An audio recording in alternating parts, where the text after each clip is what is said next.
મારી એક ફ્રેન્ડ છે, મેં એને મુંહ બોલી બેન માનેલી છે. એના લાઈફમાં કંઈક બી થાય તો એને ખાલી મેં જ યાદ આવું. એના લાઈફમાં કંઈક બી થાય તો મતલબ એવું સમજો ઇમરજન્સી કોન્ટેક્ટ મેં છું.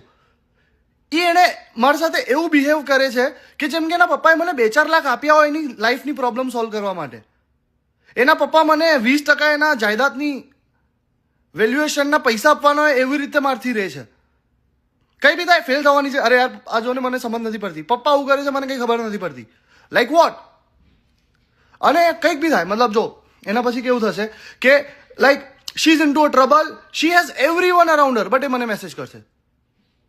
અને મેં કઈ વસ્તુમાં ફસાયેલો હોઈશ હમણાં મારું જોને મને ખબર નથી પડતી કબીર. મેં તો કોઈ સુપરમેન છું. હમણાં લાસ્ટ વીક મેં મારા ફ્રેન્ડની બર્થડે પાર્ટીમાં જતો તો મને ફોન કરીને એણે મજૂરી માટે બી બોલાવી લીધો.